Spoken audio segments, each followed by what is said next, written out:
Alors donc, nous avons le plaisir de vous accueillir pour cette demi-journée d'études consacrée donc, à l'industrie de défense, demi-journée co-organisée par l'AFRS et l'université Panthéon-Assas.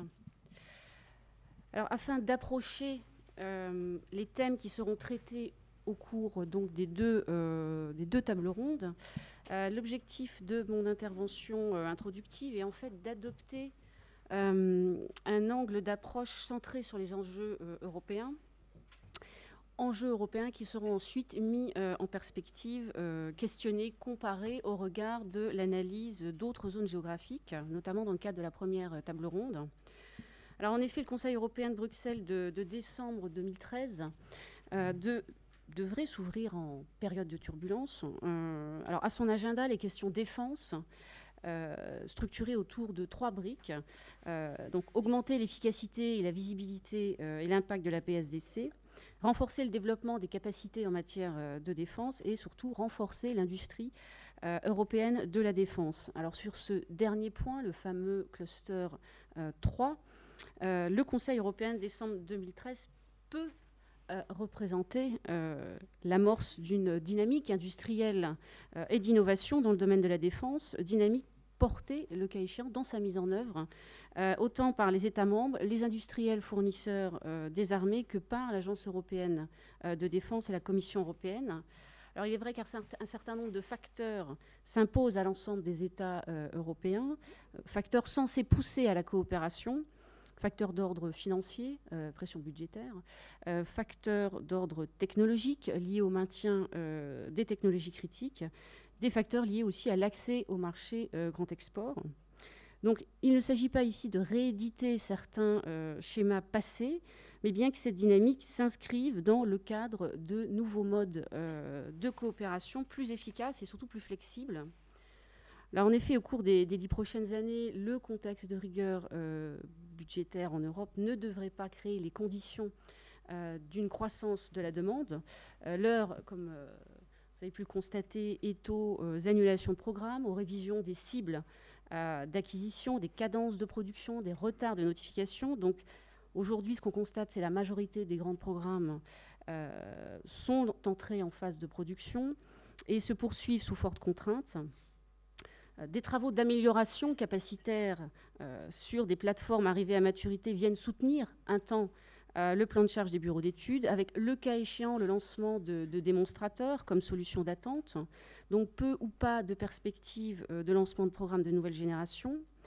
Par ailleurs, les forces armées étant engagées sur des théâtres d'opération, les stratégies nationales d'acquisition ont davantage été marquées ces dernières années par la recherche de solutions rapidement disponibles et en fait une adaptation opérationnelle en urgence qui au final s'est avérée peu favorable au lancement de programmes d'équipement selon une approche traditionnelle, avec des États qui se sont plus souvent tournés vers des achats sur étagère, négociant le cas échéant une indigénisation de certains systèmes.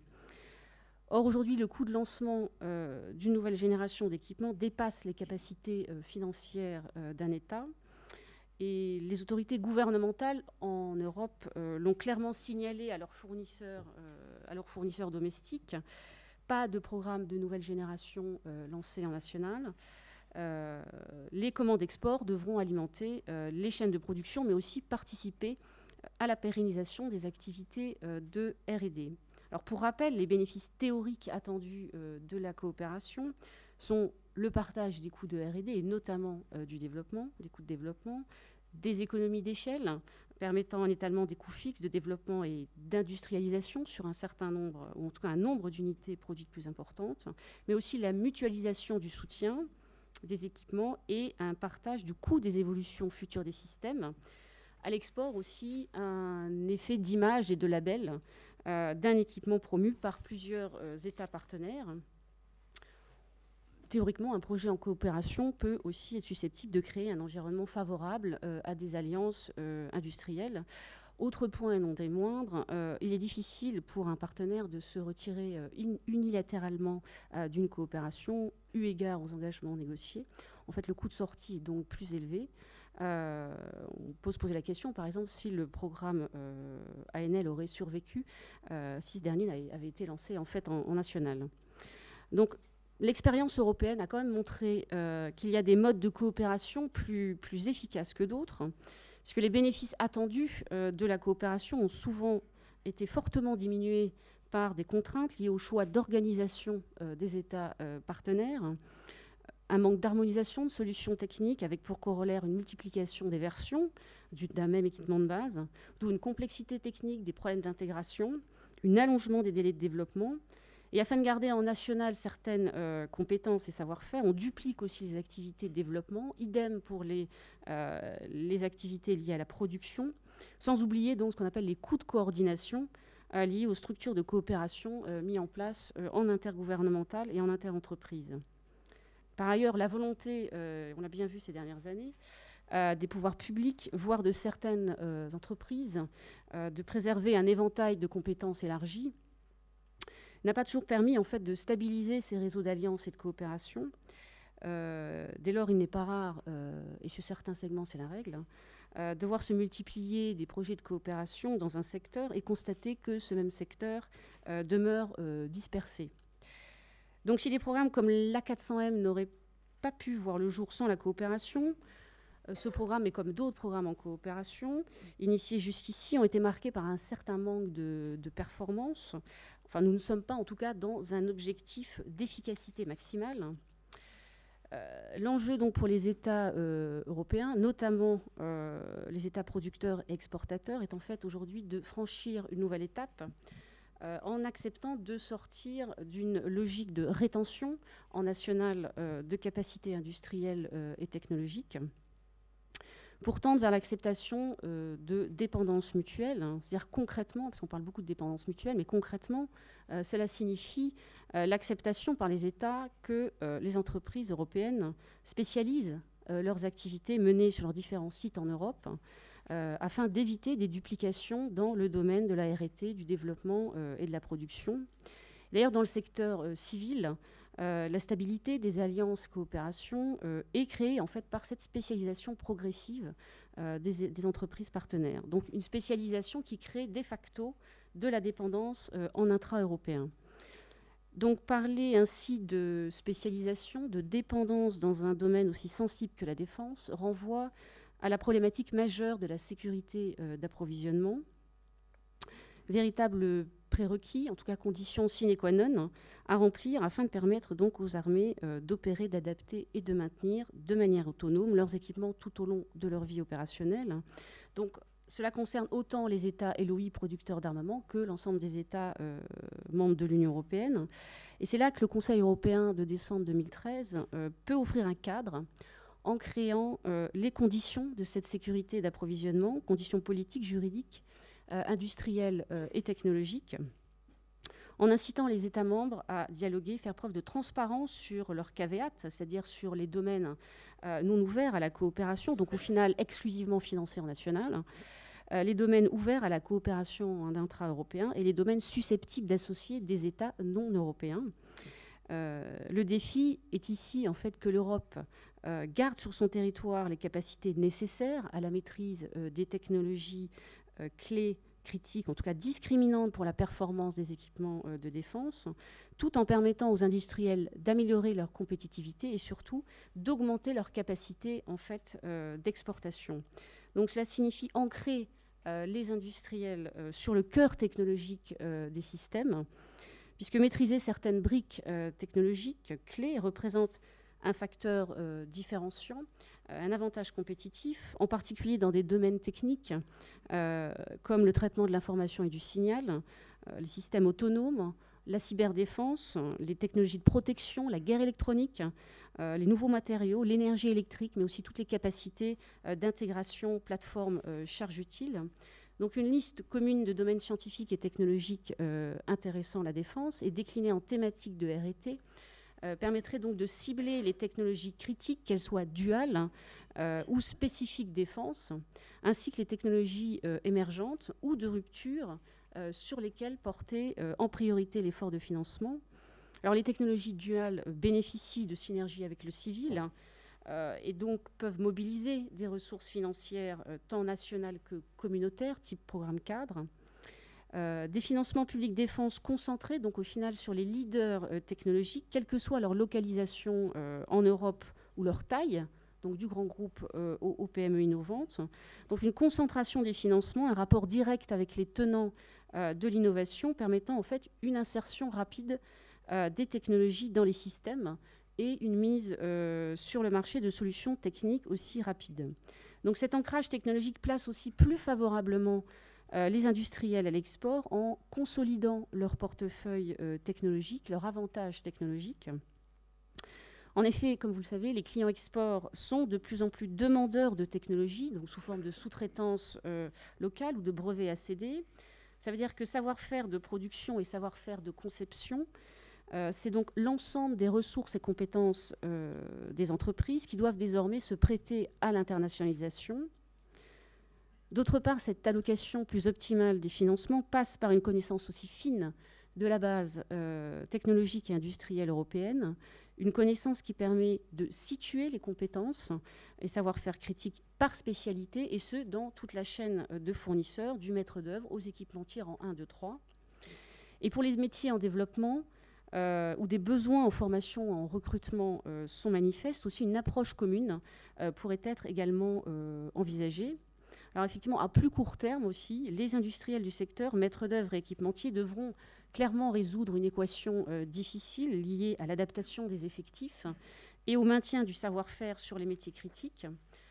Là, davantage de concertation entre États européens, relative notamment à la révision des programmes en cours, pourrait faciliter la gestion par les industriels des baisses de charges et limiter, le cas échéant, l'impact sur la chaîne de sous-traitants, ou en tout cas permettre de mieux gérer les réductions. Donc ce monitoring, en fait, a donc clairement pour prérequis un dialogue renforcé et assumé entre États et industriels, donc une transparence pour plus de visibilité. Par ailleurs, le lancement de programmes d'équipement de nouvelle génération, que ce soit des grands programmes fédérateurs ou des programmes sur des systèmes, donc en dessous des plateformes, nécessite de facto de trouver des financements. Or là, de nouveaux schémas de coopération et d'exportation permettraient d'atteindre, le cas échéant, ces financements.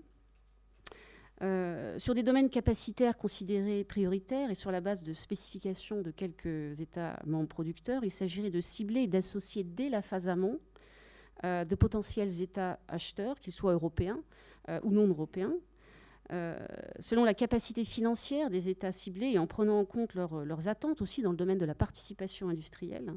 Le schéma de coopération pourrait être uniquement financier, donc une participation financière aux différentes phases du programme, ou impliquer co-développement et coproduction. Sachant que sur les marchés export, notamment en Asie et en Amérique latine notamment, cette démarche devrait permettre de passer aussi d'une logique purement réactive, donc en fait d'offset contraint, à une logique proactive par le biais de la coopération industrielle. Et susceptible d'ailleurs, le cas échéant, de déboucher sur la création aussi de firmes transnationales ou encore de l'établissement de partenariats ou consortia spécifiques sur des programmes. Dernier point et non des moindres, la stabilité réglementaire en Europe, puisqu'une application cohérente et harmonisée des directives marché public de défense et transfert intracommunautaire est une condition sine qua non, sous peine de recréer des distorsions de marché ou de créer de nouveaux obstacles administratifs et réglementaires pour les groupes transnationaux. Donc une mise en œuvre harmonisée qui passe donc par un partage d'informations, des échanges d'expériences et de meilleures pratiques entre États membres. Et donc il s'agit là de créer les conditions réglementaires de la sécurité d'approvisionnement, donc en adressant toutes les situations possibles, puisque le profil des fournisseurs et des forces armées en Europe s'est fortement diversifié ces 10 dernières années, avec des fournisseurs nationaux, des groupes étrangers exportateurs, ou encore des filiales de groupes étrangers installés en Europe, des filiales aussi de groupes européens, et des groupes, le cas échéant, disposant en tout cas d'une supply chain à l'international. Donc on le voit bien à travers ces problématiques qui émergent en Europe et qui se cristallisent dans l'optique du Conseil européen de Bruxelles de décembre 2013, transparaît en fait le besoin de comprendre, d'analyser les mutations en cours du marché de la défense et de ses acteurs. Et donc c'est l'objectif de ces deux tables rondes de la matinée, qui rassemble chercheurs et académiques faisant chacun autorité dans leur domaine. Donc la première table ronde, intitulée Entre concurrence et coopération, un marché de défense en recomposition, questionne donc la trajectoire d'États tiers, de producteurs d'armement, ou en tout cas ayant des ambitions de conquérir ou reconquérir une position sur le marché international.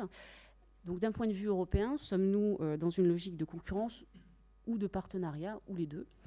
Et la seconde table ronde, donc l'industrie de défense à l'épreuve de l'analyse économique et statistique, fait clairement écho à cette nécessité de mieux connaître la base industrielle et technologique de défense. Il s'agit là d'un programme de recherche à part entière, et nous verrons que les difficultés méthodologiques sont nombreuses, l'accès à l'information difficile. Et je vais laisser sans plus tarder la parole à Jean Belin pour la première table ronde. Donc Jean Belin qui est maître de conférence à Bordeaux 4 en sciences économiques. Merci à vous.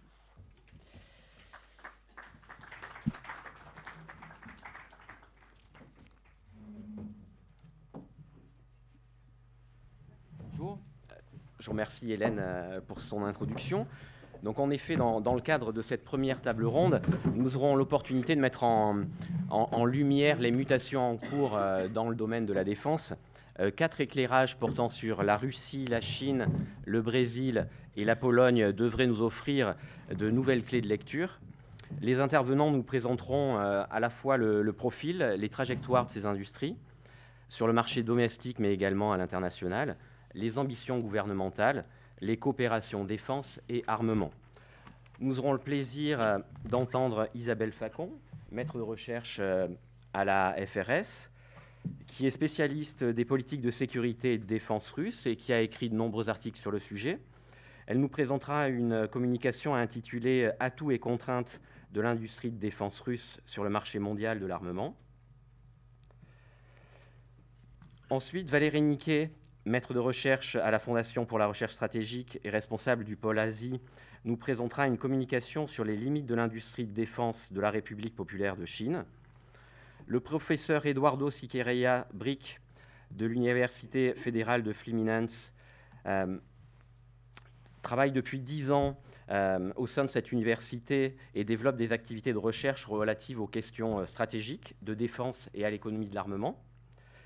Le professeur Brick s'exprimera en anglais, mais vous pouvez lui poser des questions en français. Il nous présentera une communication sur les ambitions du Brésil pour renforcer son industrie de défense, sur la situation actuelle et sur les opportunités pour une coopération internationale. Enfin, Christophe Solo, chercheur associé à la FRS et spécialiste de l'Europe de l'Est, nous présentera une communication intitulée « Vers une européanisation de l'industrie de défense polonaise ». Donc, je vais vous laisser la parole. Merci beaucoup. Alors, c'est vrai que l'actualité très récente a plutôt évoqué la Russie comme importatrice d'armement, puisque pas plus tard qu'hier, on a eu la mise à flot du premier Mistral construit par Saint-Nazaire pour la Russie, donc le Vladivostok, mais je vais quand même me concentrer plutôt sur le potentiel de la Russie comme exportatrice d'armement. Dans ce domaine-là, ces dernières années, la Russie a impressionné par ses performances, surtout au regard de ce qui s'est passé entre le 91 et, disons, 2003-2004. Là, la Russie, systématiquement depuis plusieurs années, est classée 2e dans le classement des exportateurs d'armement. En 2012, elle a enregistré 14 milliards de dollars à l'export.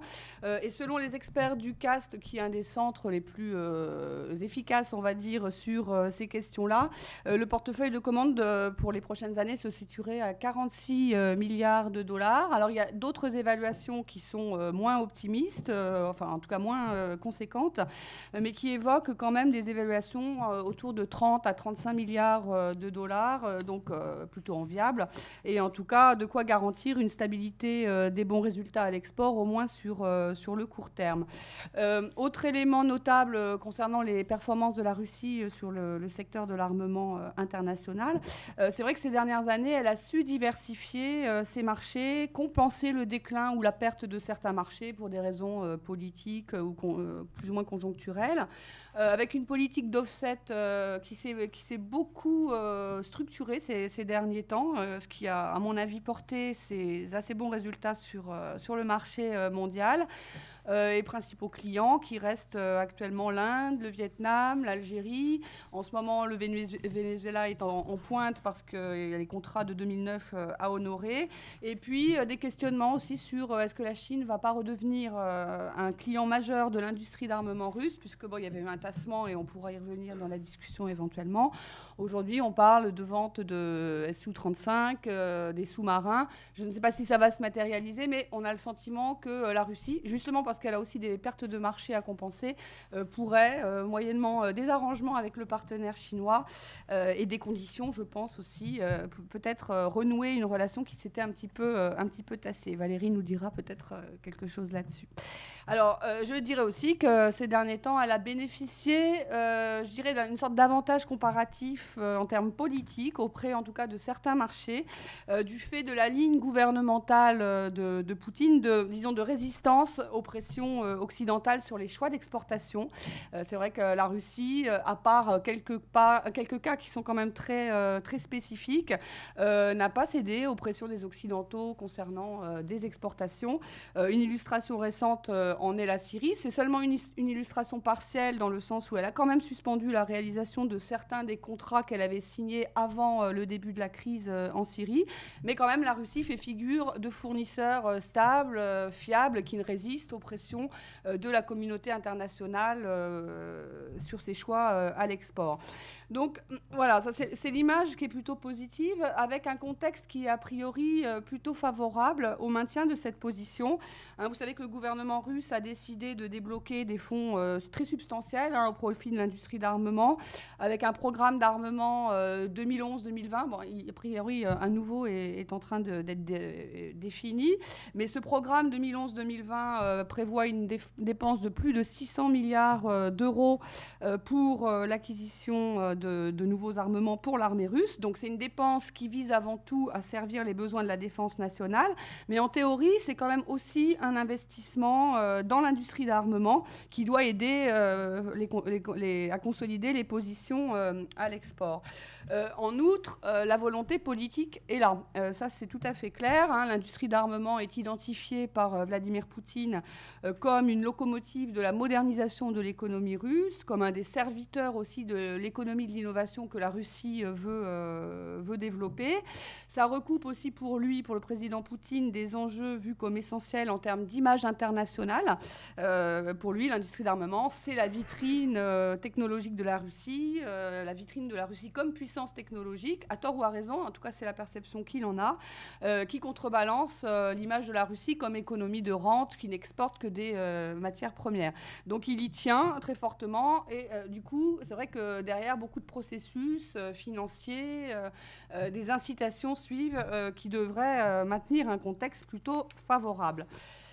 Mais, et là on arrive à des éléments plus mitigés, beaucoup d'experts, et notamment russes, y compris des experts dont on sait qu'ils sont quand même plutôt proches des autorités politiques, considèrent que ces bonnes nouvelles sont en fait en trompe-l'œil, et ils évoquent le déclin à moyen terme des exportations d'armement russe. Et ils soulignent, c'est vrai, que les symptômes de ce déclin potentiel de l'industrie d'armement russe sont tout aussi nombreux que ceux qui évoquent sa bonne santé. Alors, je ne vais pas détailler, mais je peux revenir quand même sur un certain nombre de points. Vous avez tous en tête les incidents assez nombreux qui sont intervenus ces dernières années dans la réalisation des contrats d'armement de la Russie avec l'Inde, avec la Chine, avec l'Algérie, avec un certain nombre de systèmes qui sont qui ont été renvoyés à la Russie parce qu'ils ne répondaient pas aux meilleurs critères de qualité ou de nouveauté. De la même façon, vous avez tous en tête les retards dans la réalisation d'un certain nombre de contrats. Et l'Inde a été une des premières victimes de ces retards.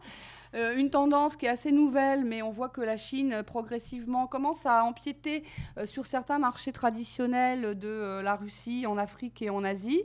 Alors, c'est vrai que la Russie, pour l'instant, garde une avance technologique sur la Chine, mais les experts russes considèrent que la tendance au renforcement de l'industrie de défense chinoise est à prendre au sérieux pour l'avenir plutôt proche en termes de concurrence pour les armements russes.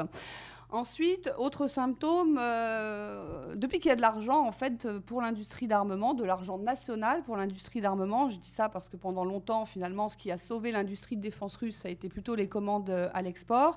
Et bien depuis, on a énormément de conflits entre les besoins de la défense nationale et les besoins à l'exportation. Donc ça fait plusieurs années que ces conflits se manifestent. On voit bien que l'industrie de défense n'arrive plus à tout faire et ça se traduit par l'expression d'un mécontentement souvent avec un langage assez fleuri parfois, des militaires russes et de plus en plus de Vladimir Poutine qui tensent les responsables de l'industrie d'armement, aussi bien les industriels d'ailleurs que ceux qui en ont la tutelle au sein du gouvernement. Et puis, dernier symptôme, on a pensé, je l'ai évoqué tout à l'heure en commençant, que la Russie allait devenir un marché d'importation important. Hein, j'ai évoqué ces plus de 600 milliards d'euros pour la commande d'armement. Au sein de cette enveloppe, on pensait que la Russie allait dépenser pas mal en armement étranger, puisque l'ancien ministre de la Défense, M. Serdyukov, qui a été limogé en fin d'année dernière, lui, il était déterminé à compenser les failles de l'industrie de défense nationale par des achats plus ou moins sélectifs. Alors le Mistral, c'est quand même l'exemple le plus emblématique, mais aussi des achats auprès de l'Italie, auprès d'Israël et un certain nombre d'autres exemples. Et son idée, c'était que d'abord, il fallait envoyer un avertissement très clair aux industriels sur l'insuffisance de leur performance. Et puis l'espoir, c'était qu'à travers ces achats, il pourrait y avoir des transferts de technologie et d'expérience qui pourraient peut-être dérouiller un petit peu cette machine lourde qu'est l'industrie d'armement russe. Alors cette tendance, aujourd'hui, elle semble en recul. Il y a un nouveau ministre qui n'est plus tellement sur cette ligne, en tout cas moins sur cette ligne. Vladimir Poutine aussi a toujours été assez ambivalent sur la possibilité d'acheter beaucoup sur étagère à l'étranger. Vous savez, son attachement à la notion de souveraineté et d'indépendance nationale, a fortiori dans ce domaine. Mais néanmoins, cette tendance, le fait même que ça a pu exister, et même si ça se tasse aujourd'hui un petit peu, est assez éloquente sur l'état de l'industrie. Je regarde juste l'heure pour voir si j'ai encore un petit peu de temps. Quelques minutes. Voilà. Alors, ça traduit un état de l'industrie qui reste assez précaire. C'est une industrie qui reste très lourde par rapport aux ressources disponibles. Alors déjà, ils ont du mal visiblement à définir le périmètre même de leur industrie, mais c'est entre 1000 et 1500 entreprises, environ 2 millions d'employés selon Vladimir Poutine, avec des infrastructures sociales qui restent attachées aux entreprises et qui pèsent sur leur compétitivité, mais qui sont des enjeux sociaux qui sont non moins importants vu de Vladimir Poutine que les enjeux technologiques et de compétitivité. Autres éléments, mais je n'ai pas le temps de développer. Donc on sait qu'ils ont une difficulté à rajeunir les équipes, aussi bien dans la recherche et développement que dans la production, avec un taux d'obsolescence aussi des équipements de production qui est très considérable, un management qui n'est pas d'une efficacité très remarquable, ne serait-ce que du fait du poids de l'État dans l'industrie d'armement. On voit bien aussi qu'ils n'arrivent pas à dépasser une lacune qui est vraiment traditionnelle en matière d'informatique, en matière de microélectronique, ce qui évidemment en termes de nouveaux équipements pose toutes sortes de problèmes. Et puis ils ont toujours cette approche extrêmement technocratique de la modernisation du tissu industriel. Les meilleurs exemples, c'est Skolkovo, mais c'est aussi ces grandes corporations qui sont censées structurer l'industrie d'armement, le naval, l'aéronautique. Il y a maintenant ces grandes corporations qui sont extrêmement lourdes et qui ne sont pas forcément le meilleur gage d'efficacité, même s'ils ont pu entraîner une certaine rationalisation. Et en même temps, si l'État est présent, c'est aussi parce que l'investissement privé est pratiquement absent du secteur de l'armement russe, du fait des failles du système bancaire, mais aussi parce qu'il n'y a pas grand monde qui a envie d'investir dans ces secteurs. Donc il y a des secteurs d'excellence qui perdurent, les hélicoptères, l'aéronautique, les systèmes antiaériens, le spatial, mais même dans ces secteurs, je n'ai pas le temps de développer, on a noté des incidents ces dernières années qui posent des questions sur l'avenir, et en tout cas on a l'impression d'une d'une industrie d'armement qui est à un tournant dans le sens où ce qui a fait leur succès ces dernières années, c'est une certaine capacité à vivre sur les acquis et à utiliser l'héritage qui était quand même qui était substantiel. Mais maintenant, on voit bien qu'ils cherchent les voies d'un rebond, puisque ces acquis et cet héritage sont en train de s'épuiser. Et donc, on sent qu'ils ont un diagnostic qui est sain sur l'état du secteur. Mais on sait que parfois, en Russie, en tout cas, entre le diagnostic et la solution, il y a souvent un fossé. Et donc, là, c'est vraiment la question d'interrogation, le point d'interrogation.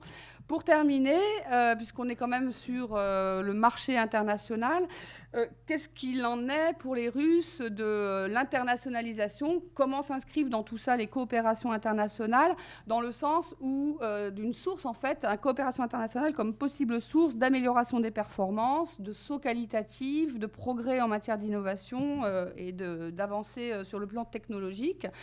C'est d'autant plus important que c'est à mettre en perspective d'une tendance traditionnelle pour l'industrie d'armement russe, une tendance assez autarcique, qui a quand même, je pense, la vie dure.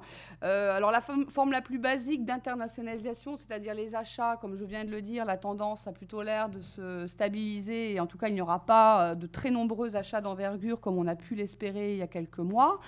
D'une façon générale, les transferts de technologie vers la Russie demeurent assez bridés, assez peu sophistiqués, et de toute façon, ce qui est notable, c'est qu'il y a une tendance très frappante à un certain manque d'intérêt des entreprises russes à intégrer de nouveaux équipements avec un poids de la culture technique nationale extrêmement fort. Donc il y a aussi cet élément-là, une contrainte qui vient de l'intérieur, où on sent que l'acquisition d'équipements étrangers, même si c'était possible de façon très large, ça n'intéresse pas forcément largement les gens du secteur.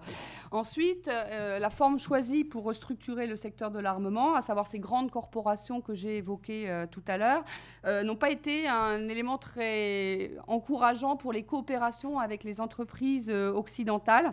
C'est plutôt été un frein qu'autre chose. Et si on regarde ces coopérations, le contexte politique avec des relations tendues entre la Russie et l'Occident depuis plusieurs années, ça n'a évidemment pas aidé le développement de fortes coopérations entre les entreprises russes et les entreprises occidentales.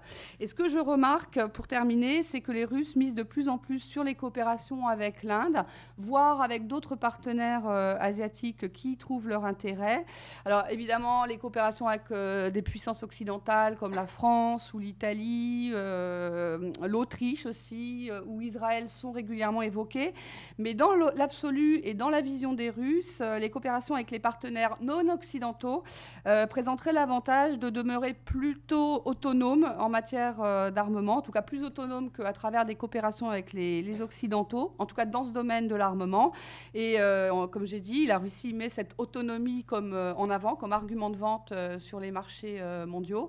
Et donc je pense que c'est une tendance intéressante à suivre, c'est-à-dire ce recentrage, en tout cas des ambitions de coopération internationale vers des partenaires non occidentaux à suivre. Merci.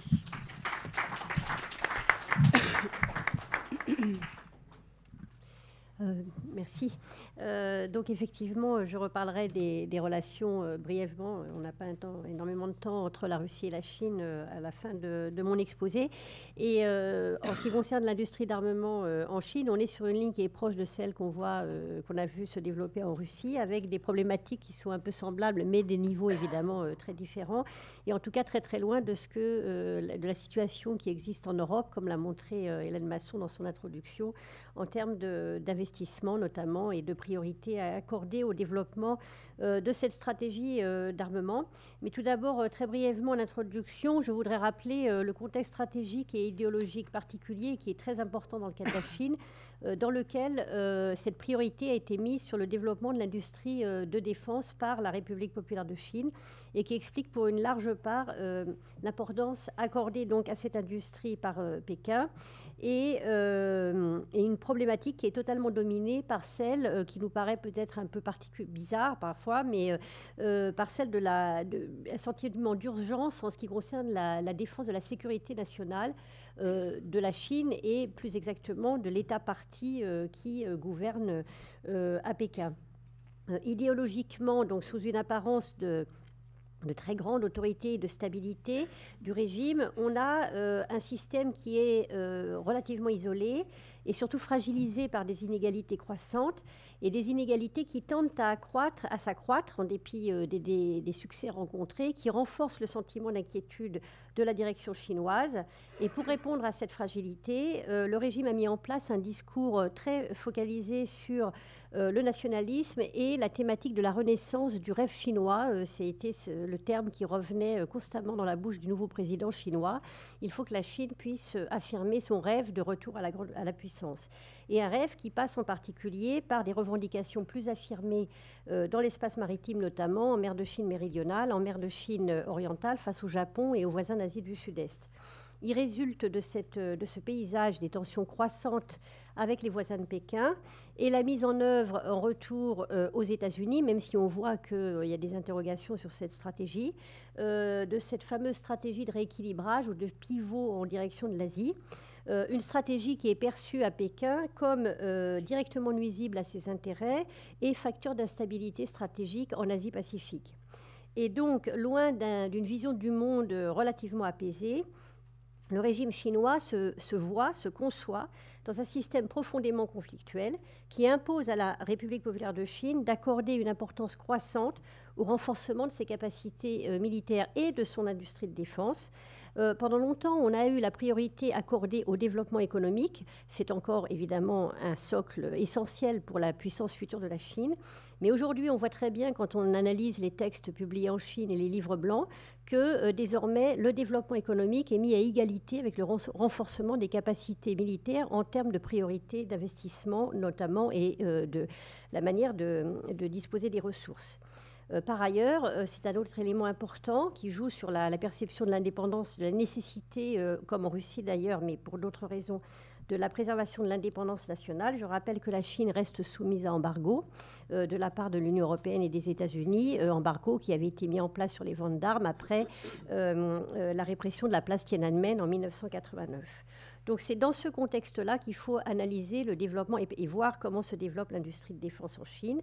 Il y a d'abord, un peu comme en Russie et avec les mêmes lourdeurs sur lesquelles je reviendrai, une volonté forte de la Chine de rationaliser son industrie de défense, de la rendre plus efficace, plus innovante et surtout, encore une fois, plus indépendante.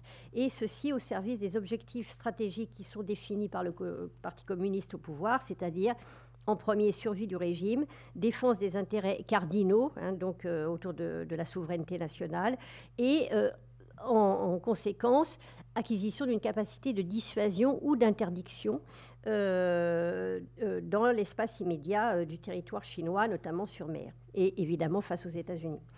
On retrouve d'ailleurs dans cette idée d'indépendance le principe de compter sur ses propres forces, qui était le principe maoïste classique qu'on connaît sous un autre nom en Corée du Nord, c'est le Juche. Donc l'idée qu'il faut acquérir soi-même les moyens d'une indépendance et d'une défense autonome à travers le développement de l'industrie de défense de la Chine. Cette volonté s'est traduite sous trois formes. Tout d'abord, la mise en place d'une réforme de la base industrielle et technologique de la défense de la Chine. Deuxième point, l'octroi de moyens considérables qui ont été rendus possibles par la croissance économique que la Chine connaît depuis 30 ans et qui donc a dégagé des moyens nouveaux. Je rappelle que la Chine est aujourd'hui la deuxième puissance économique mondiale devant le Japon. Et enfin, ce que j'appellerais une militarisation de l'économie et de la recherche, avec un accent très fort sur les technologies duales pour préparer la guerre en temps de paix, je cite une expression chinoise. Et cette militarisation de l'économie passe par la mise en œuvre du principe d'intégration du civil et du militaire, en chinois Tunmintir, qui constitue aujourd'hui une véritable priorité stratégique.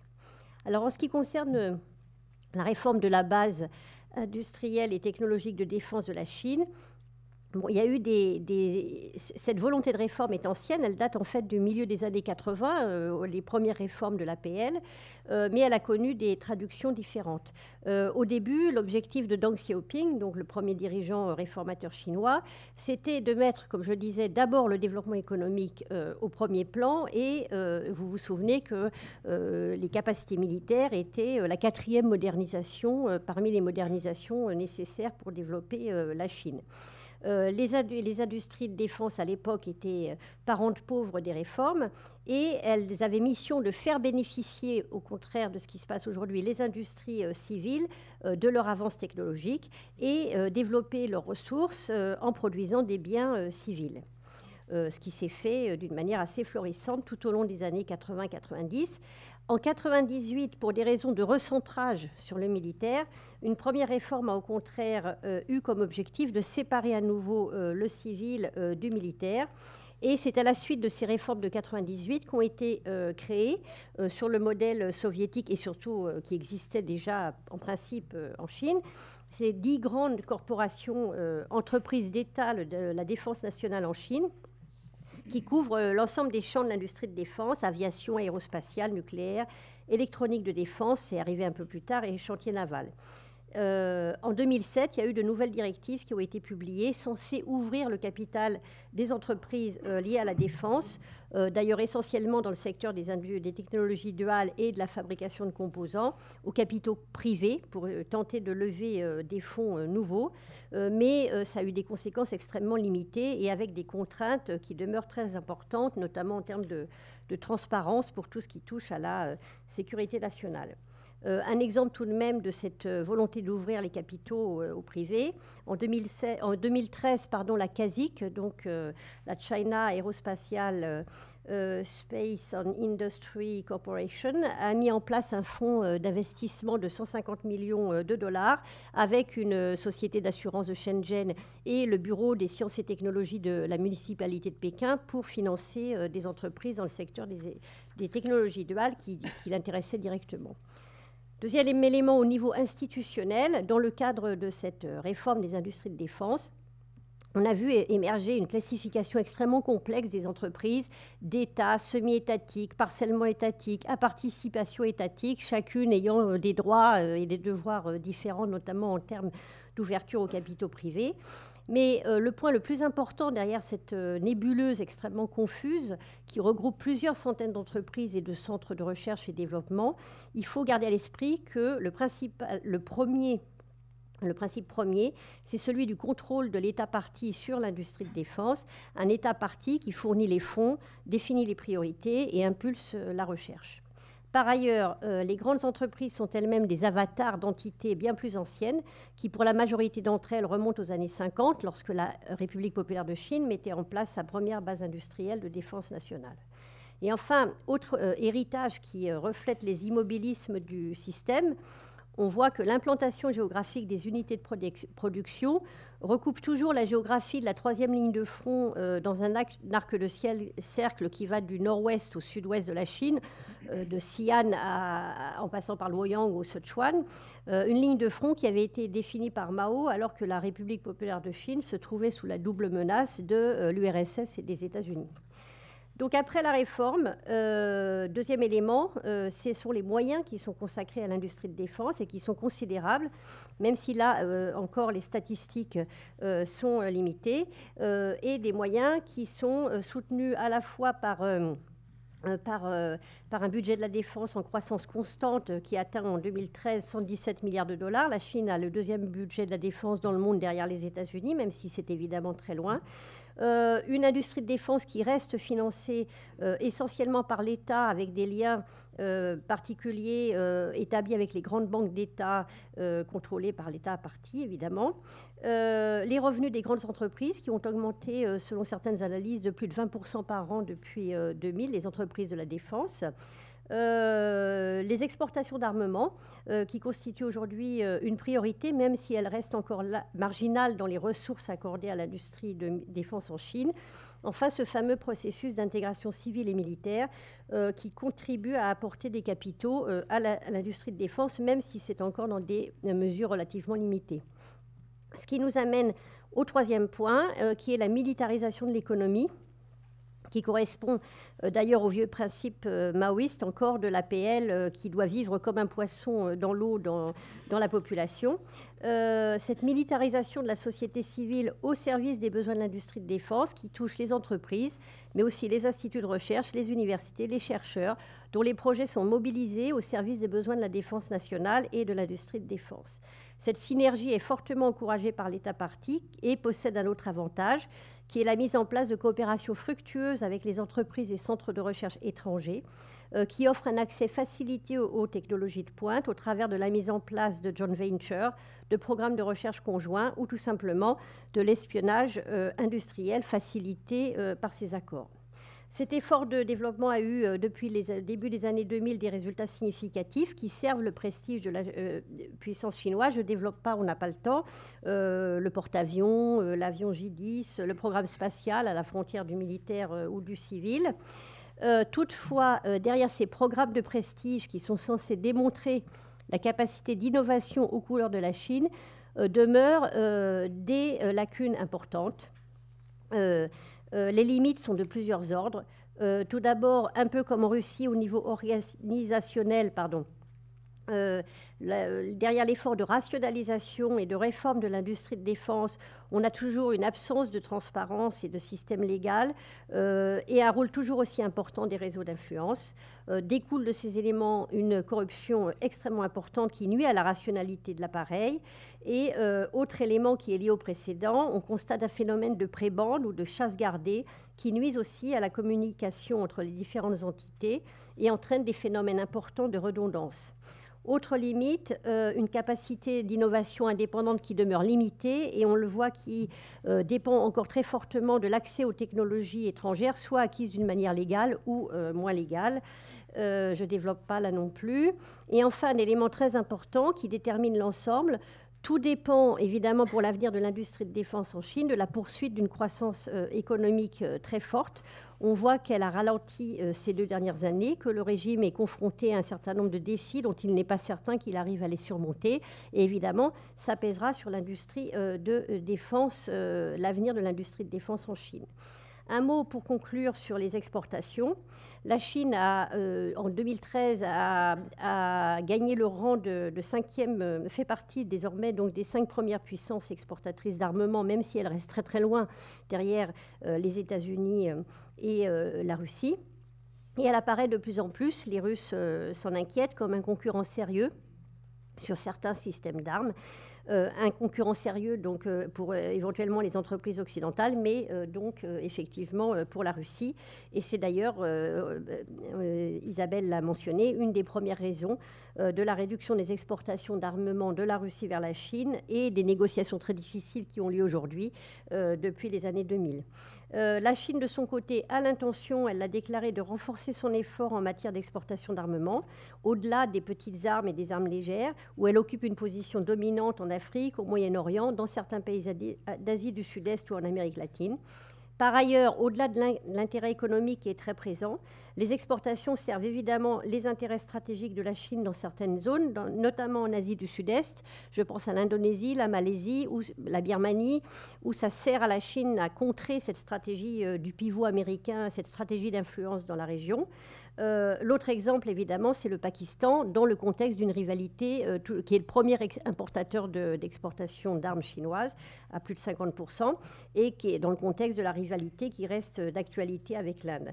Enfin, je conclurai par la bombe, pour ouvrir la discussion, peut-être, qu'a constitué le choix de la Turquie, membre de l'OTAN, de la République populaire de Chine, pour la fourniture de son prochain système d'armes de défense antiaérienne. Pour des raisons à la fois économiques, on parle d'une baisse de 4 milliards à 3 milliards de dollars acceptés par la partie chinoise, et aussi évidemment d'importants transferts de technologies. La Chine est soumise aux mêmes demandes de la part des pays émergents en termes de transfert des technologies et de production en commun. Et stratégique, la Turquie cherchant à donner un signal fort au camp occidental dont elle est censée faire partie au travers de l'OTAN. Pour la Chine, il s'agit d'une démonstration symboliquement forte de sa capacité à s'implanter loin de ses frontières, un peu comme dans le jeu d'échecs chinois, le xiangqi, au cœur du territoire adverse. Voilà, je vous remercie.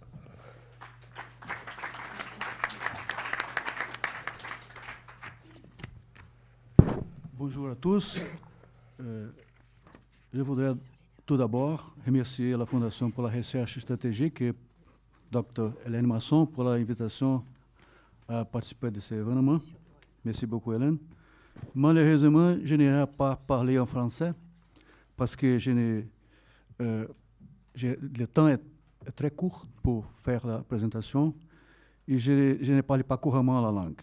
Donc, mais, désolé pour ça, mais pendant le temps pour le débat, vous pouvez poser votre question en français si vous parlez doucement, s'il vous plaît. Okay? I have decided to prepare a PowerPoint presentation because this, I think, will help you to follow me more easily. I have divided the presentation in 4 parts.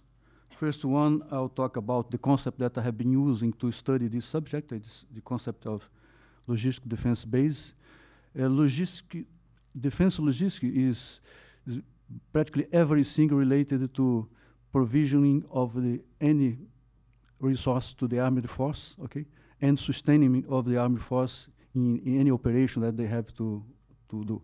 This is not my definition. This is the definition that is made by the Joint Chief of Staff, the American Joint Chief of Staff. They have a lexicon, a document that they define this way. Not exactly like this way, but the meaning is the same. Then I will talk about the Brazil's ambitions, a big question mark in this question, okay? Present situation, and the realities, comparing with the ambitions, okay? And also the opportunities. Opportunities have a lot of questions too. So I think with this resume, I synthesize the result of my presentation. Logistic defense base is the aggregate of human, technological, and material capabilities needed to develop and sustain the military expression of effective power. So it's everything needed to compose the armed force and to sustain the armed force. It's more than just technological industrial base, includes everything. But the part related to technological and industrial base is also deeply involved in the development of a country's industrial capability and competitiveness as a whole. So it has double importance. I have identified 9 components in this logistic defense base. Sorry for the rainbow type of presentation, but you will see why I have painted those components in one of the last slides that I'll present. I pay attention especially to the last 2 ones in the case of Brazil, because we are still building our institutions in this area. The logistic defense base procurement, R&D management, okay, so how to manage those things. And also the regulatory framework for the logistic defense base, it's still in the making in Brazil also. So those are very important for the governance of the logistic defense base. As for Brazilian strategies, I'll talk a little bit for power use. One of the things I'll mention is vital political aims, and I think it comes to the mind of everybody in this room what's the most important thing to Brazil. Don't you dare to win the World Cup next year in Rio, okay? Other less important things, we cannot talk about that without forgetting that history, geography, and culture are very important to define how a country relates with the international arena. Okay? Brazil, and in South America for that matter, has been relatively free from wars and violent conflicts for quite a long time. Even the participation of Brazil in the First and Second World War was marginal, okay? And the country has not suffered with the war. The country has always prioritized negotiation and international arbitration to settle difference with other nations. This is a traditional Brazilian policy. As a consequence, Brazilian society does not have a perception of the existence of foreign threats. That's a great reality. As a conclusion, I may say that defense is not yet a very important subject in the national agenda. In all the presidential elections, for instance, this subject is never raised. So, on the other hand, Brazil is a big country. If you consider economically, territorial, and population, and is developing. So there is a growing awareness that the country cannot remain a populational, territorial, and economical giant and a military dwarf. That's a thing that people starting to understand. Also, the Brazilian government has consistently manifested an interest in increasing the country participation in international decision forums. Brazil is applying for the Security Council of the United Nations, for instance. Brazilian companies have started a movement to invest abroad. Petrobras, Vale, Embraer, these are some examples, but there are many others. The Brazilian Academy is increasingly becoming interested in defense. This is very recent, very, very recent, 10 years at most. In 1999, the defense sector was reformed, so the institution is very new, because before we had 4 military ministers. Okay? In a total of less than 20 ministers, we had 4 military. Today we have 40 ministers, 1 military, so it's a big difference. Okay? This was an important step, considering the historical involvement of the military in Brazilian politics, which has created difficulty for politicians to address defense matters. Finally, 2008, very recent, the National Defense Strategy was announced, and this document may be considered a turning point on the previous situation. As vital political aims, in addition to football, okay? Brazil has practically guaranteed in-house energy, food, and water security. We have all that in our territory. We didn't have that in the 80s, when the first oil crisis arrived, and that has hurt Brazil a lot. But now the situation is very different. Well, if you make a SWOT-type analysis, okay, in this situation, to keep things as they are is the objective, right?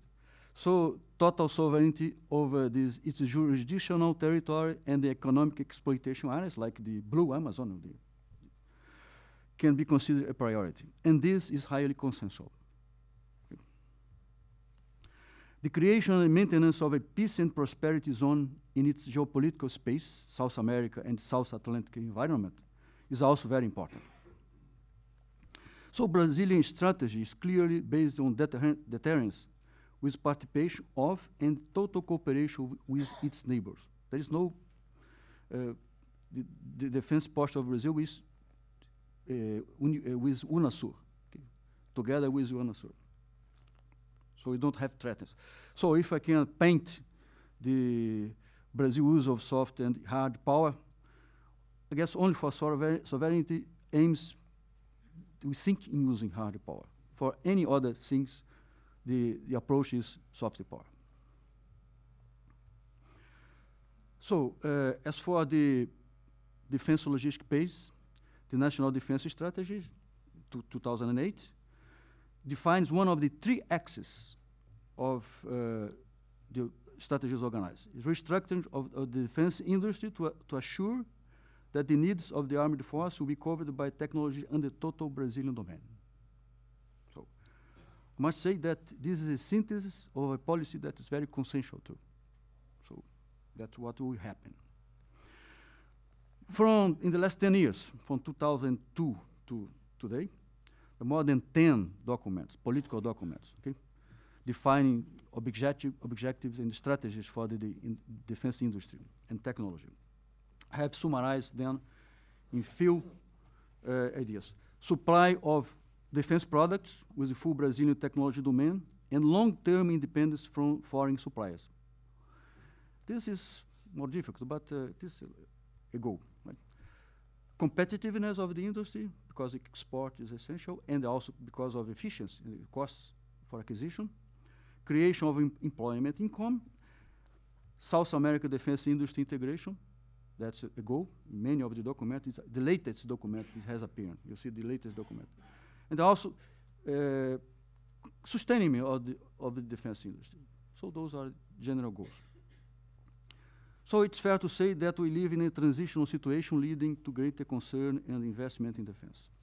As for the present situation, I'll talk rapidly about defense budget and investment, other sources for defense financing, logistic defense base, and the governance of the logistic defense base, regulation and institutions. I have prepared this graph showing that the countries which has a gross national product greater than $200 billion, okay? Data from 2011, and 63% invest more than Brazil, okay? Percentually, okay? The goal established by the Minister of Defense is 2% of the medium term, but we are going very slowly in this direction. As a matter of fact, we are decreasing the investment in defense last year. If you look at the numbers of investment in acquisition, comparing with other countries, United States, United Kingdom, France, Japan, India, Germany, Brazil is very below, okay? And this is a good number. This number is 2009. So if you see to this historical data, you see that the investment is much less. 3%, 5%, 6%, 7%. It's very low, very small. On the other hand, there are other sources of financing. For the Ministry of Science and Technology invests in technology for defense. These are the numbers. Not much, but a little bit. And this year, there's a new program, amounts 2.9 billion reais. The demand was 4 times greater than that, 13 billion. 285 companies have made proposals, 77 approved for development of technologies for those products listed there. As for the Brazilian logistic defense base, there are few companies, mostly small and medium size. Technology dominated mostly by small and medium-sized companies. Large business groups from other sectors are entering this sector, seeking to obtain big contracts as main contractors. Okay. Embraer emerged as the main Brazilian defense player in the short term because it's well ahead of all the others. The biggest Brazilian players, which have industrial capability installed, Embraer, has acquired. There is a movement to acquisitions, fusions, acquisitions of small companies. Embraer has acquired many companies listed there. Odebrecht is involved with the program of the submarine, has also acquired the Mecton, developed missiles.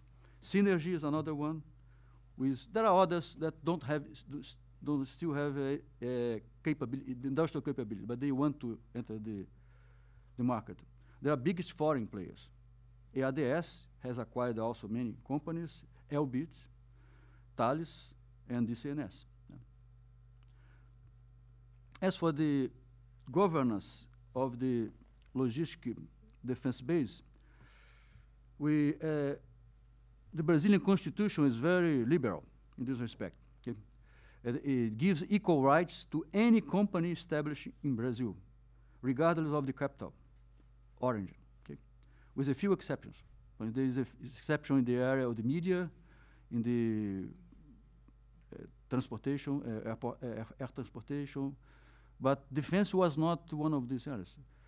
You see that many foreign companies have acquired many Brazilian companies, small Brazilian companies, and this, no objection to that. Last year, a new regulation was approved that put some restrictions on that. Does not prohibit any company, foreign company to be in Brazil, but creates a new category of companies, okay? It's called strategic defense company. It has to be approved by a very complex process, okay? And then the government can direct acquisition to those companies. But for instance, Embraer will be certainly one of those companies. Okay? Defines also defense strategic products and exempts taxes, temporary taxes from those products. What is interesting is that up to now, if the government wanted to buy Brazilian products, you would have to pay very high taxes. Instead, if the Brazilian government want to import equipment, it didn't have to pay any taxes. So it's a it's a use of tax against the own industry. That was what happened in the past. Okay. So this law tries to solve this problem. Okay. because defense was not important. There's a decree, this year decree, that regulates this law, okay, and creates a commission.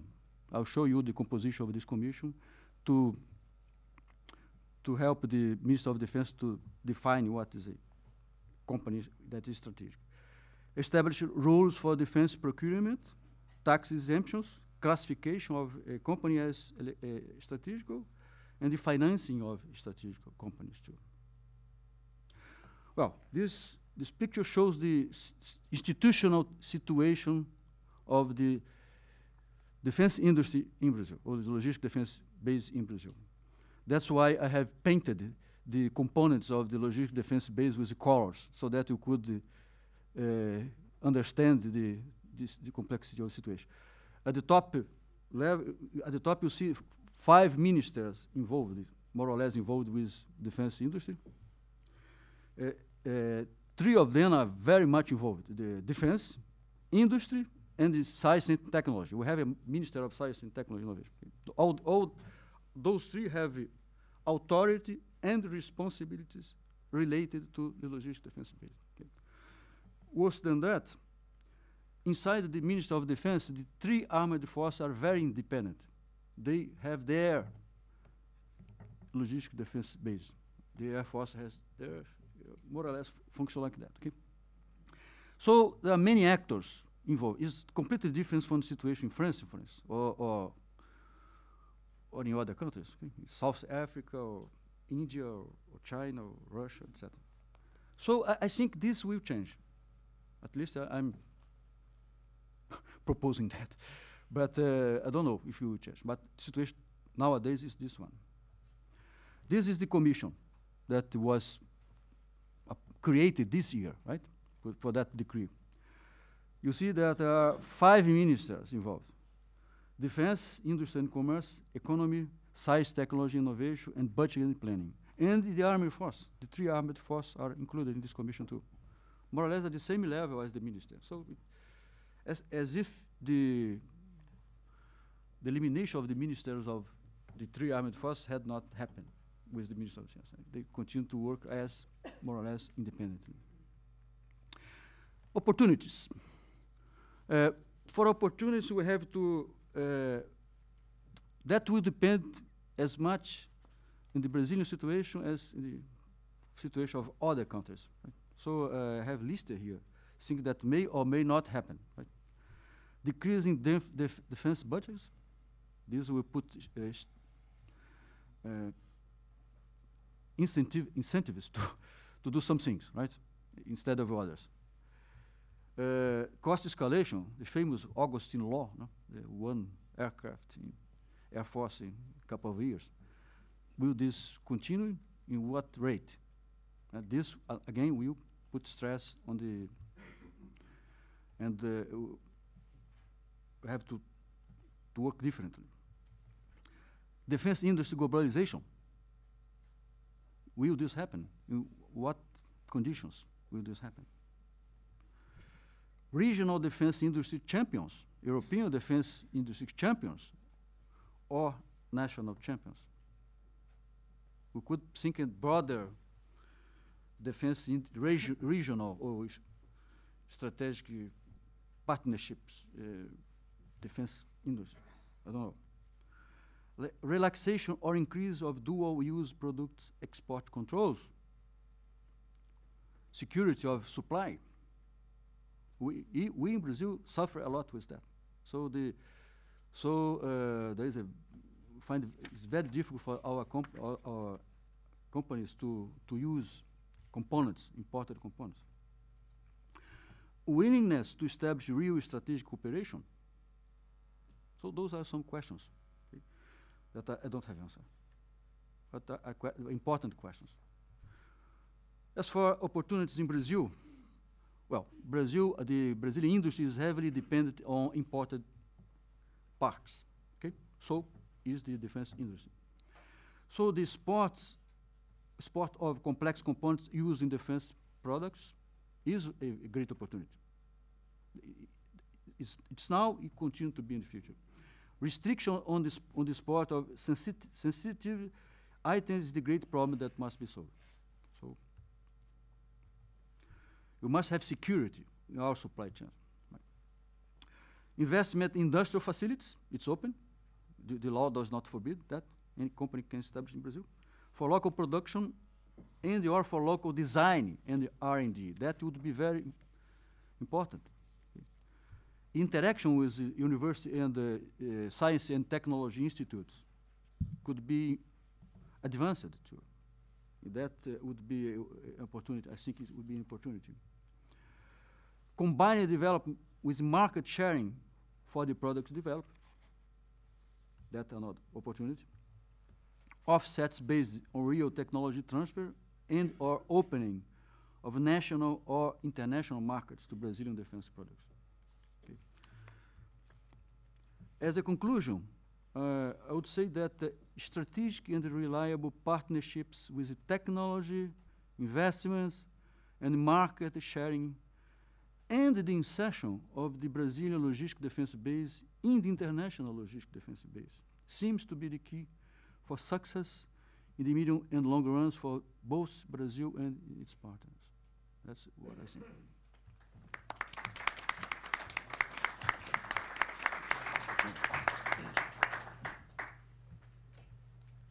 Bonjour.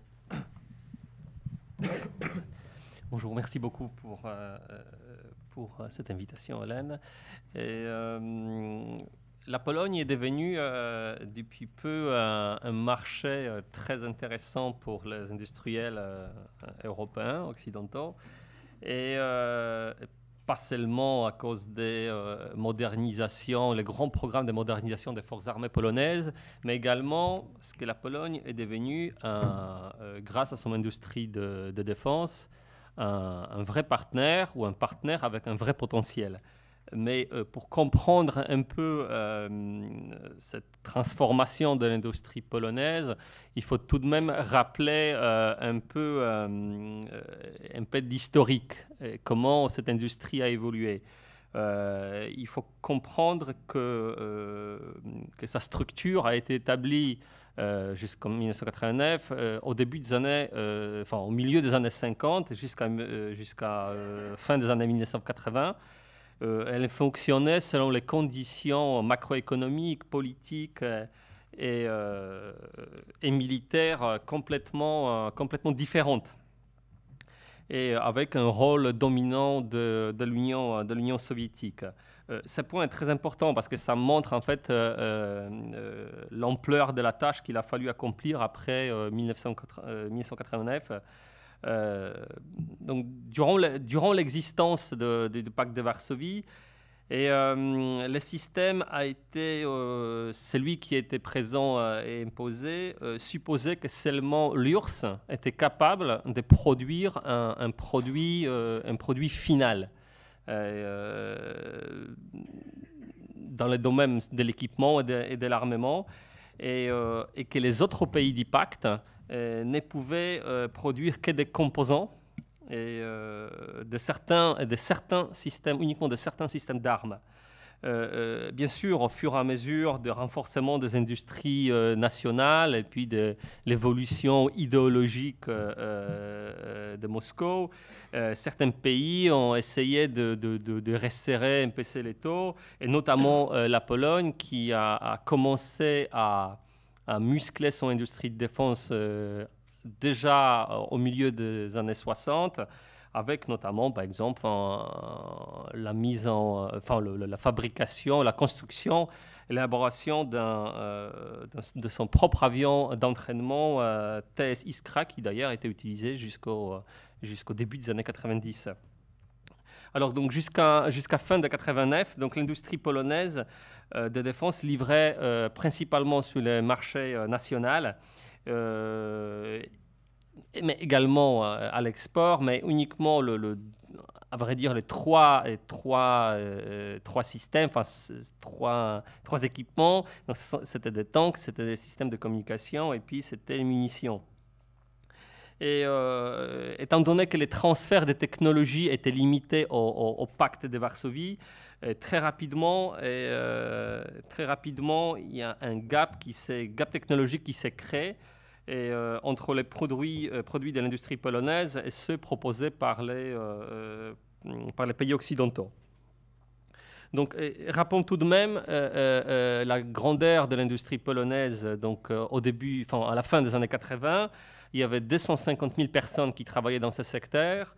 Et la Pologne, l'industrie polonaise, elle était placée au 10e rang mondial. Donc,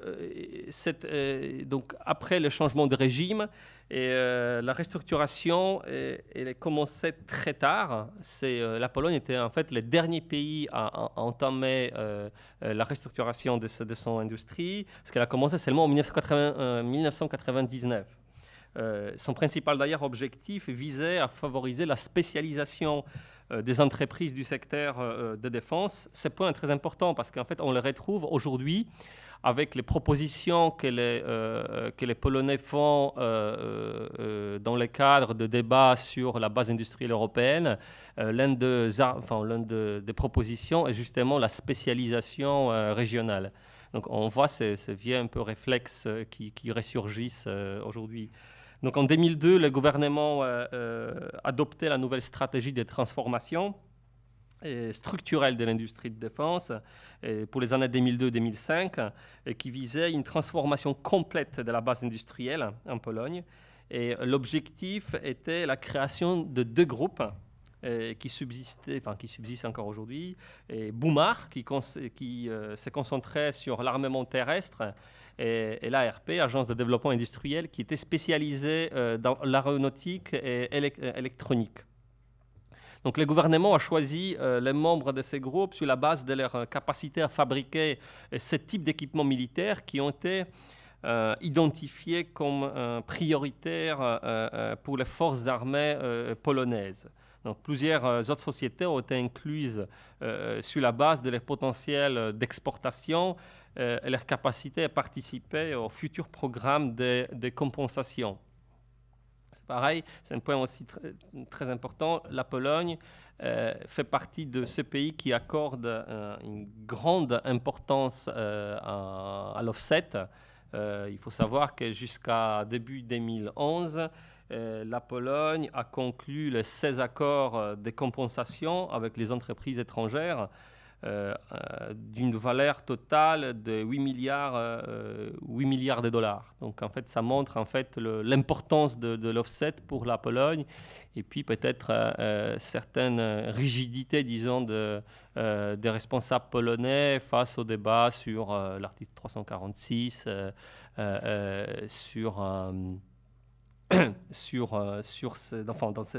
dans ces domaines. Donc, la création de des groupes de capital s'est déroulée donc en 2 étapes. Dans la première, les entreprises ayant une bonne situation économique et financière ont été consolidées. Cette étape terminée, Bumar était composé alors de 9 et ARP de 5 entreprises. Et dans la seconde étape, les processus de production et les capitales de 5 autres entreprises ont été restructurés avant de rejoindre Bumar. Dans le même temps, le gouvernement polonais avait lancé les processus de privatisation des 13 autres entreprises. Et les revenus qui étaient générés par la privatisation de ces entreprises ont été utilisés pour cofinancer des autres activités de restructuration. Donc, les conséquences de cette stratégie de transformation structurelle, la majorité de l'industrie de défense polonaise restera étatique. Durant cette période, les investissements étrangers étaient très rares. Seulement en 2001, EADS Casa a acheté une participation de 51% dans la société PZL Varsovie au Kęcie. Et Pratt & Whitney Canada a été choisi en mars 2002 par le ministère de la Défense comme l'investisseur stratégique dans l'entreprise aéronautique VSK PZ Rzeszów. cette privatisation dans ce secteur aéronautique a fait qu'aujourd'hui, c'est l'un des secteurs les plus compétitifs, non seulement en Pologne, mais en Europe centrale. On y retrouve aujourd'hui, donc à part ces deux des entreprises, on retrouve Sikorsky qui a acheté PZL Mielec pour assembler les Black Hawk, l'hélicoptère Black Hawk, mais aussi donc européenne NH Industries qui rassemble l'hélicoptère européen en question. Donc dans l'intervalle, le gouvernement polonais a également accordé des subventions assez importantes, enfin considérables aux entreprises du secteur de la défense, parce que les aides publiques accordées à cette industrie entre 1996 et 2002 ont atteint plus de 7,6 milliards de zloty, c'est à peu près presque 1,8 milliard d'euros. Donc en 2007, disons, on arrive à la dernière étape ou avant-dernière étape de la restructuration. Le Conseil des ministres a adopté une nouvelle stratégie de consolidation pour les années 2007 et 2012 et qui visait, alors la poursuite de la consolidation dans certaines entreprises du secteur de la défense. Donc aujourd'hui, début 2013, l'industrie polonaise de défense est composée donc de 100 entreprises plus ou moins grandes, dont les chiffres d'affaires varient entre quelques millions jusqu'à plusieurs milliards de zloty. Et elle se compose donc de 40 entreprises et qui circulent autour de Boumar, enfin qui sillonnent autour de Boumar, avec 11 entreprises militaires, donc la gouvernance est assurée par le ministère de la Défense, et les 14 unités de recherche et de développement dont la gouvernance est assurée par le ministère de la Défense et le ministère de l'Intérieur et l'administration du ministère de l'Économie. En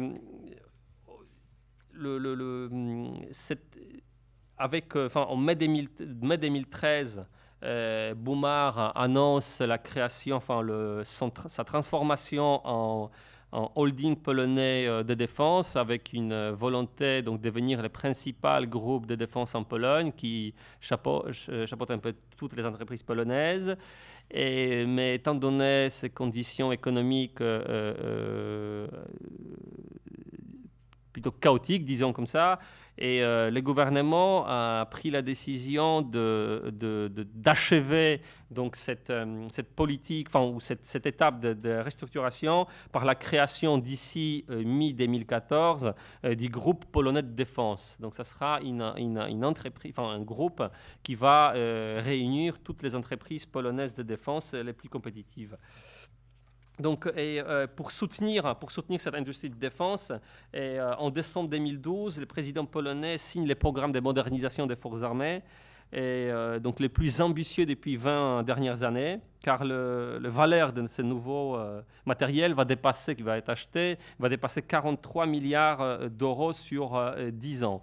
Donc, plutôt DV ou AV, il faudrait utiliser plutôt le temps passé, car la Pologne finit par être rattrapée par la crise qu'elle avait pensé définitivement terminée, avec 5 milliards d'euros de recettes fiscales en moins, ce qui était prévu dans la loi des finances 2013. Il a fallu donc pour cela des coupes budgétaires d'une valeur de à peu près 1,8 milliard d'euros. Et plus que la moitié de cette somme va être imputée du ministère de la Défense. Donc, dans ce programme de modernisation, il y a tout de même une bonne nouvelle pour cette large programme de modernisation. Offre vraiment des perspectives non négligeables pour l'industriel européen de l'armement. Et force est de constater que le choix de l'avion F-16, qui reste encore bien gravé dans les esprits des Européens, surtout en France, qui est très critiqué, ne doit pas finalement laisser penser que les marchés polonais seraient par nature réservés aux industriels américains, sans méconnaître les raisons politiques évidentes de ce choix. il convient tout de même de les relativiser en observant des pressions exercées sur l'armée de l'air polonaise. Elle aurait été dans la pure tradition de l'industrie de défense occidentale. Donc aujourd'hui, bon, quelles sont les perspectives, disons, pour la France où nous se trouvons aujourd'hui? Et effectivement, la France, elle était peut-être un peu maltraitée ces dernières années. Sur la période de 2007 à 2011, la Pologne a acheté seulement l'industrie française un peu plus de 54 millions d'euros d'équipements militaires, ce qui fait un peu.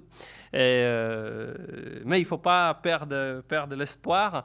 La Pologne, en fait, elle est en train elle est en train de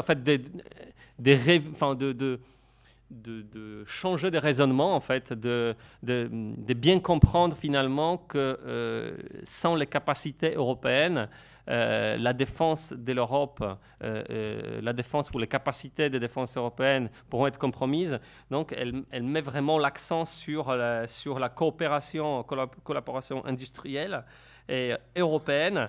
Et d'ailleurs, le ministre de la Défense, face à ces coupes budgétaires, a dû faire le choix. Il a arrêté les deux choix, deux programmes prioritaires. Le premier, c'est l'achat d'hélicoptères, et le deuxième, c'est la défense aérienne. Donc, sur la défense aérienne, il y a un projet qui est extrêmement intéressant et qui a toute chance d'aboutir en Pologne. C'est la coopération entre Bumar et MBDA. Et qui vise en fait donc à bâtir, à moderniser la défense antiaérienne polonaise. Et donc c'est de ces nouveaux systèmes qui s'est créé, qui sera basé sur les missiles à courte portée VL-Mika et moyenne portée Aster 30, qui est combiné à d'autres sous-systèmes comme les radars et les systèmes de contrôle et de commandement, et développé donc en parfaite harmonie avec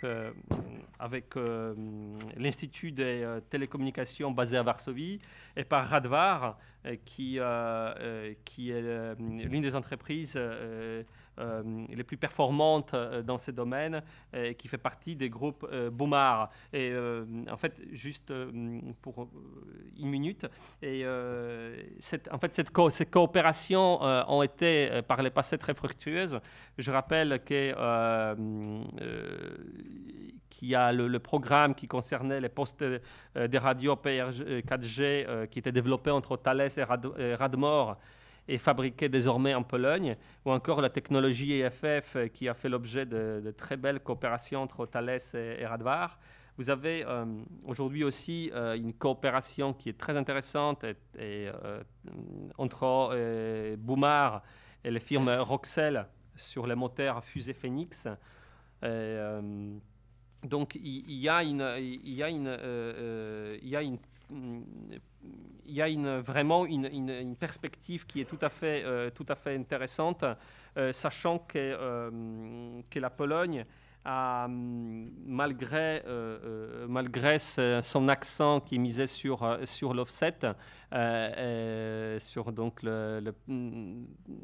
sur ce sujet, elle sait très bien qu'en fait, pour que son industrie de défense puisse se développer, elle a besoin de grands programmes d'armement européen. Et donc, c'est dans cette voie que la Pologne, je pense, en tout cas à mon avis, va y aller. Merci beaucoup.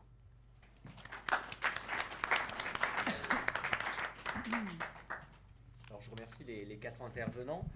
Il nous reste à peu près 10 minutes pour une série de questions avec la salle. Donc, si vous avez des questions.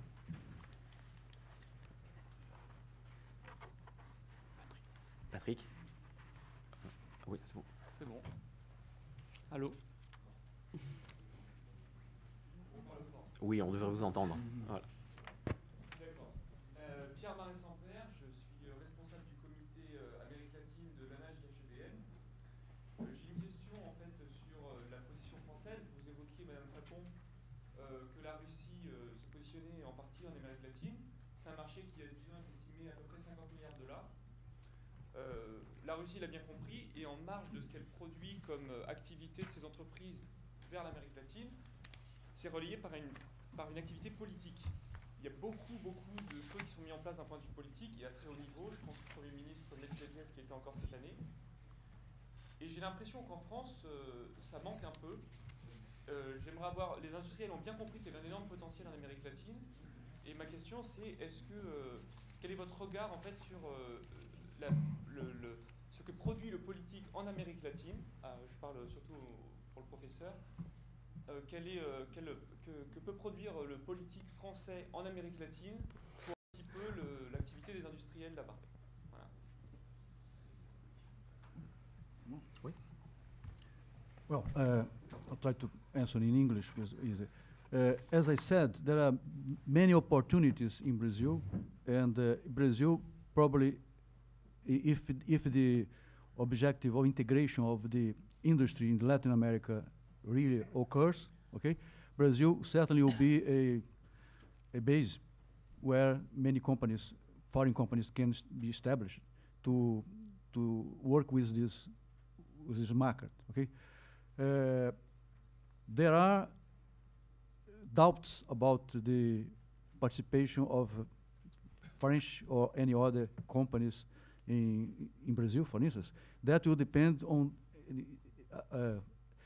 strategic partnerships, government to government, because the problem is the assurance of the supply chain and of the availability of the defense product when they are needed. This is a big question. So it's opened the market there to foreign companies, and many French companies and Italian and Israeli are in Brazil. Brazil has a big industrial base that can support the establishment of industry, defense industries in Brazil. So it's easier to be established in Brazil. And if the goal of integration of the defense industry in Latin America really occurs, this is a real possibility. I think it is. And Brazil, if the budget increases as is the determination of at least the government to do that, then the amount of money to acquire more equipment, more systems will grow, and this will give it more support to companies established in Brazil. That's what I may say about that.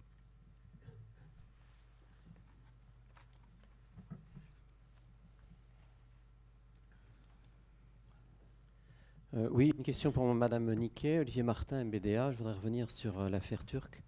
Vous avez évoqué à la fois un sentiment d'une industrie chinoise technologiquement encore un peu en retard, notamment par rapport à l'industrie russe. Et néanmoins, vous avez constaté qu'elle a gagné.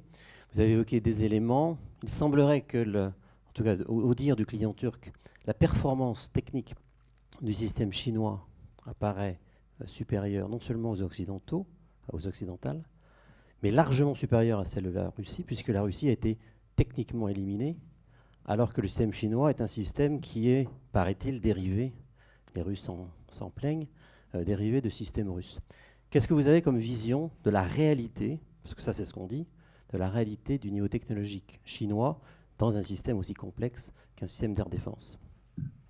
Alors, je n'ai pas de réponse parfaite, et vous en avez peut-être de bien meilleures que moi en tant que technicien ou spécialiste de ces questions-là. On peut tout de même prendre avec des pincettes, peut-être, les déclarations turques qui ont un côté un peu provocateur pour expliquer leur choix.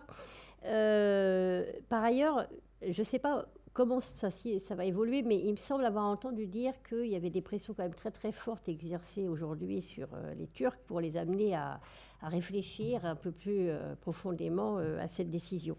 Donc on ne peut pas exclure du côté de la Turquie la volonté d'utiliser un nouvel acteur, l'acteur chinois, en vantant ou en survantant ses qualités pour justement obtenir encore un peu plus peut-être de ses partenaires traditionnels, et aussi pour manifester sa mauvaise humeur, entre guillemets, à l'égard de l'Occident en général, dans un contexte un peu difficile comme on le sait aujourd'hui.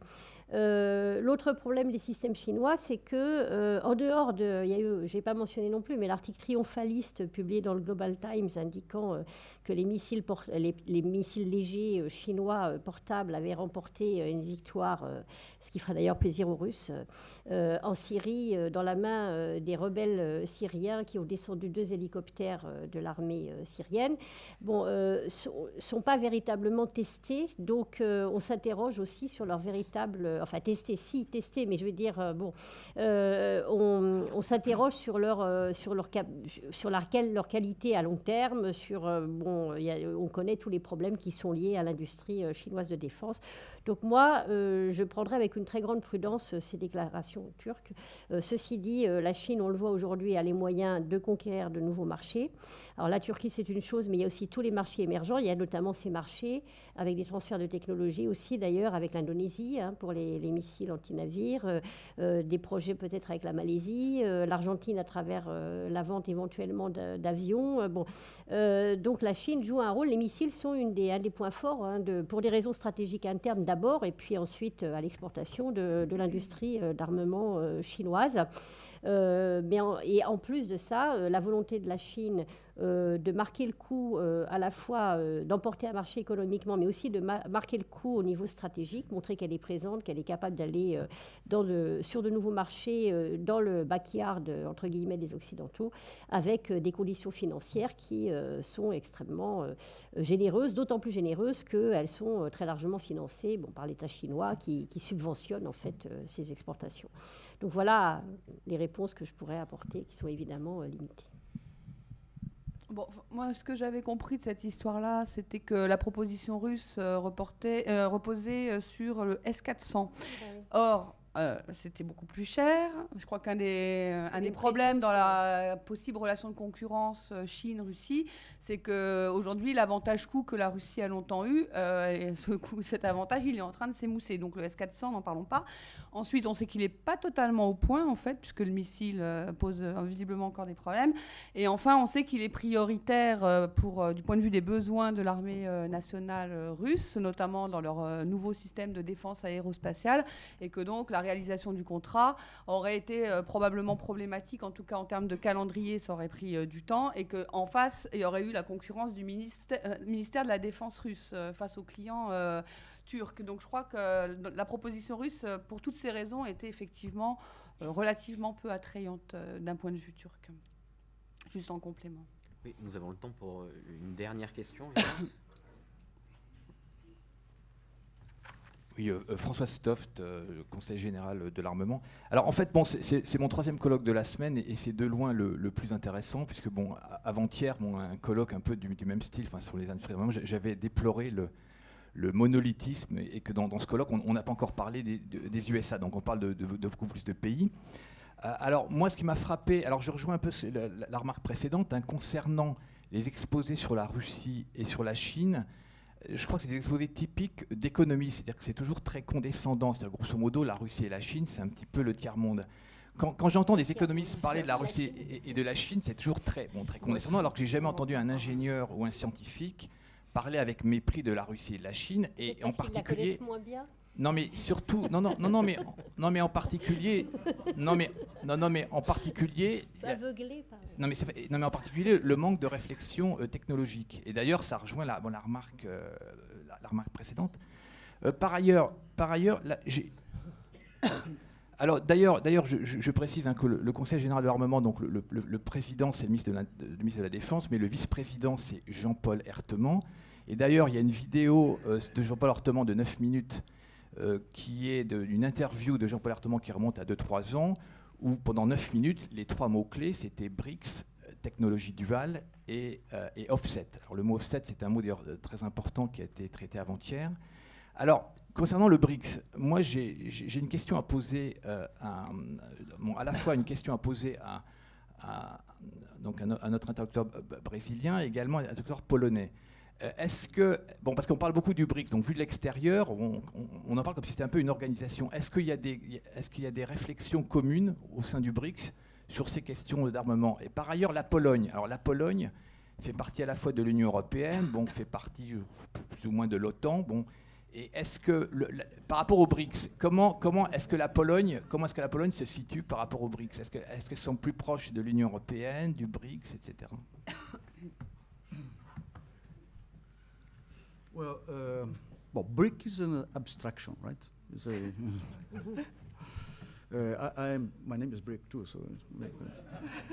But of course, there are similarities in the synergies among those countries. There are some similarities in development, in size, right?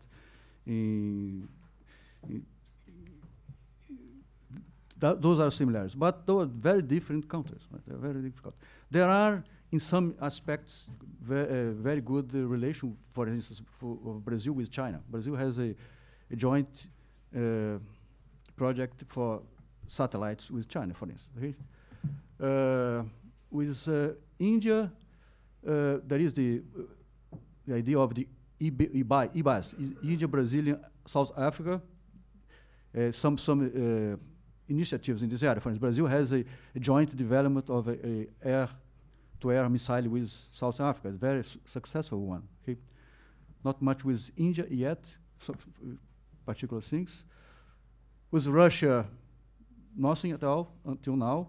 Brazil is now looking for acquiring some anti-aircraft missiles from Russia, and this may lead to a cooperation in this area for development, because of our policy now. It requires that Brazilian company be involved and with some technology transfer, for instance. Okay, and this is a necessity, a real necessity for Brazil. So I see in the international forums, sometimes we are together in some aspects. Sometimes we are more close to the Americans, for instance. Okay? For instance, in the agriculture subject, we are more close to the Americans than to the Chinese or Indian or the Europeans, for instance. Okay, so that depends. But I don't see this as a group, as a something that works together. It's a forum. There is a forum that those countries discuss many subjects. Now they are trying to create a bank, right? A bank to investment and things like that together. So there are many initiatives of the BRICS, but Brazil has many forums, works in many forums, okay? And try to be international player in all the forums. So I don't know if I have answered your question. Did I? All right. Okay. Oui, merci. Et la Pologne, en tant que pays membre à part entière de l'Union européenne et de l'OTAN, et elle n'a pas vraiment de préférence. Comme disait Guérémec pendant tout au long des années 90, que on ne peut pas choisir entre la peur et la mer. Donc la Pologne se sent profondément européenne, et d'ailleurs elle participe en fait, la Pologne, c'est une jeune démocratie, on peut dire. Elle évolue, son raisonnement stratégique évolue, sa concentration sur les États-Unis est en train d'être relativisée, revue, l'importance de l'Union européenne grandit, l'importance de l'Union européenne en tant qu'acteur stratégique évolue également. On se rappelle aujourd'hui le forcing, disons, polonais, malheureusement échoué à cause de manque de soutien, notamment regrettable un peu de la France, lors de sa présidence de l'Union européenne, où la PESD était au cœur de ses objectifs. La Pologne, merci d'ailleurs pour cette question, parce que ça me permet un peu de préciser que la Pologne a non seulement un grand intérêt pour le développement de l'Union européenne ou de la base industrielle, mais également elle y participe activement, notamment à travers sa participation dans plusieurs programmes qui étaient développés par l'Agence européenne de défense. Notamment dans la catégorie A, elle participe dans les technologies émergentes et des concepts innovants, dans la protection des forces et dans le drone naval dédié à la lutte anti-mine. Dans ces trois projets, dans ces trois programmes, elle participe à plus de 27 projets qui sont associés. Et puis dans la catégorie B, elle participe dans plusieurs programmes, entre autres les plus connus et les plus intéressants, les plus grands, c'est sur les radiologiciels européens, sur la gestion dynamique du spectre pour une radio-intelligence, sur le système de protection active, sur les futurs drones aériens tactiques terrestres. Et elle suit de très près également les travaux sur la flotte européenne de transport aérien. Et sa contribution, disons, dans les programmes est de 30 millions d'euros. Et puis la valeur totale de tous ces programmes, de tous ces projets, est de plus de 260 millions d'euros. Voilà. Alors, je remercie les 4 intervenants. Nous avons épuisé le temps qui était imparti pour cette première table ronde. La seconde table ronde consacrée à l'analyse statistique et économique de l'industrie de la défense commencera à 11h, après un café qui se déroule dans une petite salle sur la droite à la sortie.